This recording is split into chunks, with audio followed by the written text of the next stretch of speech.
तो साइकोलॉजी में पूर्व एग्जाम के क्वेश्चन पेपर और एक गाइड, वो कोई भी हो सकती है जो बेटर आपको लगे, ठीक है, या 11वीं 12वीं की, लेकिन आप ये सोचते हैं कि मैं 11वीं 12वीं की साइकोलॉजी पढ़ लूं और फिर साइकोलॉजी में अच्छा कर पाऊंगा, कदापि नहीं कर पाओगे, क्योंकि सिलेबस को उठा के देखिएगा, सिलेबस के अकॉर्डिंग 11वीं 12वीं की किताब में मैटर नहीं है, यानी कि केवल 45% या 40% मैटर ही 11वीं और 12वीं की साइकोलॉजी से तैयार होगा,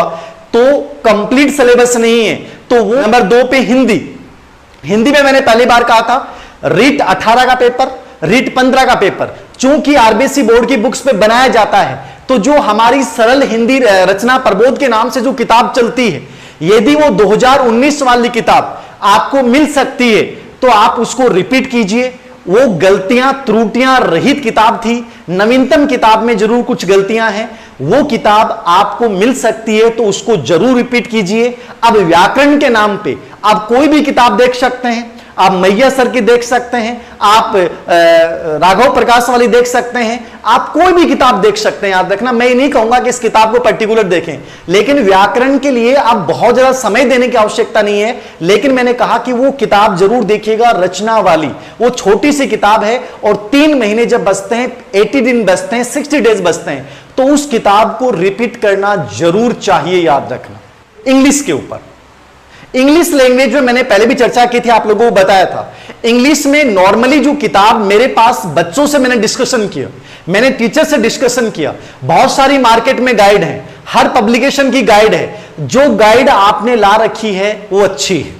ठीक है। जो भी गाइड आपने ला रखी है, चाहे आपने लक्ष्य ला रखी है, चाहे आपने आरबीडी ला रखी है, चाहे आपने पेनोरमा ला रखी है, चाहे जो भी ला रखी है, आपने जो गाइड ला रखी है इसका रिपीटेशन कर लिया,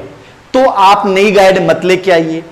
फिर भी यदि मैंने जो निष्कर्ष निकाला, बीके रस्तोगी की टीचिंग मेथड और गाइड, बीके रस्तोगी की टीचिंग मेथड गाइड ठीक मानी जाती है, अच्छी मानी जाती है, लेकिन यदि पहले से आप कोई गाइड पढ़ रहे हैं तो आप प्लीज मत लाइएगा, आप वही रिपीट कीजिएगा। वो रिचर्ड एंड रोजर्स की किताब आती है, वो बढ़िया किताब मानी जाती है, अच्छी किताब, रिचर्ड एंड रोजर्स की। बाकी टीचिंग मेथड किसी भी गाइड का भी आप ले सकते हैं। एनवायरमेंट के लिए तो बहुत सिंपल तरीका है, एक गाइड को 8 बार रिपीट करनी। ब्लूम टैक्सोनॉमी पे प्रश्न आ रहा है, अब देखो सिंपल सी बात है, ब्लूम टैक्सोनॉमी साइकोलॉजी में भी पढ़नी है,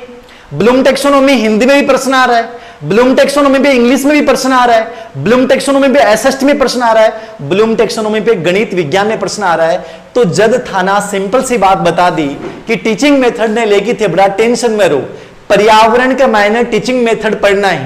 तो याद रखियो, मैंने पेपरों का एनालिसिस किया तो मेरे उसमें सामने आया कि यार इतना इजी सिलेबस डाल रखा है और बच्चे इतने डर रहे हैं कि गुरुजी क्या 3 महीने में कर पाओगे। अरे ईमानदारी से याद रखियो, थारो रीट को सिलेबस मात्र 2 महीने में कंप्लीटली और बेहतरीन तरीके से कवर किया जाने वाला सिलेबस है। ये इतना बड़ा सिलेबस नहीं है कि इसको लेकर आप टेंशन में आ जाओ, आप बर्डन में आ जाओ, याद रखना, ठीक है।